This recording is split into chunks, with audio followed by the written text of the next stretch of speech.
These are Qatari birds, scavengers who have invented a strange, disgusting way to protect themselves. If a predator is near them, Qatari spit the contents of their stomachs at it. This skill is theirs from birth and will not go away. Unlike the abilities that other animals have, some animals lose them as they grow up. But what are these unique skills? And why are they only available to children? Let's figure it out. Just look at this. What's going on? I double-checked.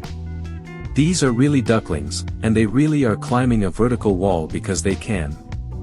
It turns out this is not such a rare phenomenon. If you're a duck, you're not sure what nature intended. It's all about the structure of their bodies. See for yourself. They're small, weighing between 30 and 40 grams, that is, very little. They have tiny but very tenacious claws on their paws. Yes, a cute, fluffy duckling can really scratch you until you bleed, but most often these claws are used for climbing as special equipment for climbers. The center of gravity of ducklings is located in such a way that they can crawl up even a vertical wall. If it is not perfectly smooth, then it is unlikely that the duckling will beat up a piece of marble. But brickwork will definitely do for him as additional support. Chicks often press their tails to the wall like woodpeckers. The result is, well, you can see for yourself, and no additional spider bite. Remember, the greater the strength, the greater the responsibility. Okay, this is all very cool, and I would even take the ducklings to some Avengers team. But why do they climb walls at all? Shouldn't ducklings, I don't know, splash in some pond and look cute and also follow their mother everywhere? But a duck has much more opportunities to walk on rough terrain where she can jump or even fly. The only thing left for ducklings is to climb. However, as studies show, the participation of the duck mother is not necessary. Sometimes the chicks are ready to climb walls if a treat is waiting for them at the top. And what about large ducks? To be honest, I have never seen them climb walls. It means that with age, the birds simply forget. That's not quite right. Adult ducks still have claws on their feet that can help them climb a tree, for example. But for Spider-Man-style adventures, ducks are already too heavy. No claws will help when you have such an impressive body. And why should they pump up their mountaineering skills when you can just fly to any height? It's faster and you definitely won't fall in the process. An adult duck is unlikely to be delighted if it suddenly falls to the ground. It's much easier for chicks. You've seen how they jump from cliffs when you're little.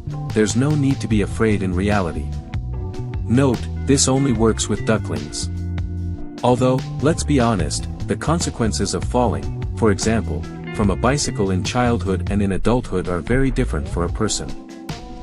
Perhaps all children are a little shock resistant, but on the plus side, ducklings also have a small weight. As I already said, they are really very light, plus soft feathers, wings and legs spread out in different directions, and falling from the height of a brick fence is no longer scary at all. Some ducks even nest in tree hollows, and babies have no other choice but to jump. They are used to, but this ability to survive a fall from a great height is best illustrated by ants. They are, of course, smaller than ducklings, but the principle is the same. When a body falls at a certain point, air resistance pushing an object upward becomes equal to the force of gravity pulling an object downward, then the body reaches its final speed, and for a person it can be about 193 km/h. You understand that a collision with the ground at such rates does not promise anything good. However, an ant is so light that if you decide to throw it from the top of a skyscraper, it will reach that very moment at a speed of about 6 km/h. Yes, some people walk faster. In addition, ants have a strong exoskeleton, so even a fall from the Empire State Building won't cause them any harm. Ducklings don't have such a margin of safety, but they have another unique ability, and that's running on water, not for long distances, of course. It still looks impressive.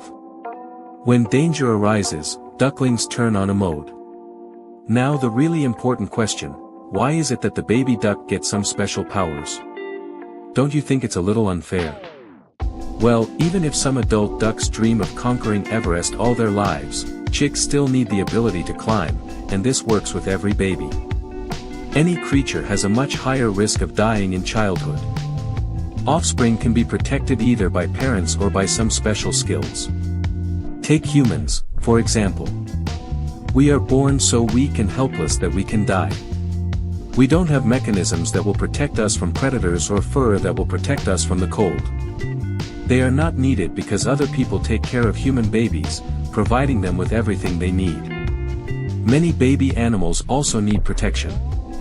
But nature hasn't given up on them. Little penguins, have you seen how they look? Yeah, like they were dressed up by a mother who was very worried that her babies would freeze and so put an old grandfather on them, but in fact, this brown cover is not fur but very thick down feathers that help keep warm. When a penguin grows up, its plumage changes to normal feathers are tightly fitted to each other and from the outside it looks like it's short fur, but so far this hasn't happened. Yes. We all remember what happens when parents can't be convinced, but what happens if you deprive an animal of its unique feature? I'm not even talking about children with them. Everything is clear, the ending is sad but predictable, but what about adults? In fact, the difference is small. A giraffe without a long neck will not be able to pluck leaves from trees and will lose the ability to fight for a female, and that means it will die without continuing its mouth. A polar bear, having changed the color of its fur, will become noticeable against the background of snow and ice.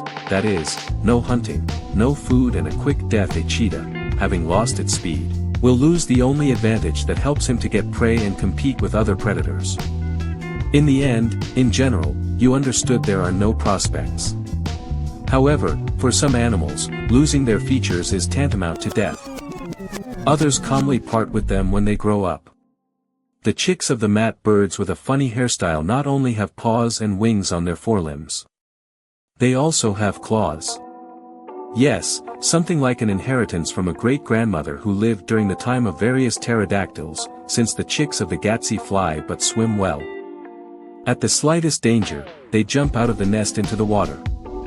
In principle, a good plan if the danger is not a crocodile. When the situation returns to normal, the chicks need to return to the nest before their mother notices that they are walking around without asking. Here, the claws of the CYN help them cling to the tree and climb to the desired height. But as soon as the birds grow up, the claws disappear. Probably so as not to. They got in the way during flight, and since we're talking about wings, let's take a look at chickens. Everyone knows that flight isn't their strong point, but it wasn't always like that. The red jungle fowl, the species from which domesticated birds evolved about 88,000 years ago, flies well over short distances. It's not an eagle, but it's still a good result. So why have domestic chickens lost this really useful ability? People are to blame for everything.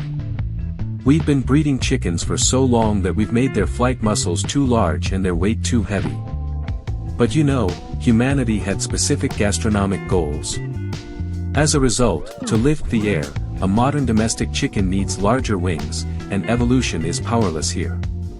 But chickens have another ability that people haven't taken away. The birds themselves just don't know about it. Chickens can swim. Yes, if you've watched my previous videos, you remember that this skill is present in almost all animals on the planet, but only in chickens does it cause such a shock that what's going on? What's in the soup? This is paradise. And yet, chickens can swim. They just prefer not to. You can understand them, no. There are no webs on the feet to paddle properly, no water-repellent feathers. And the body is surprisingly weak. If a chicken spends enough time in the water for all its plumage to get wet, it will sink to the bottom, simply unable to withstand the weight.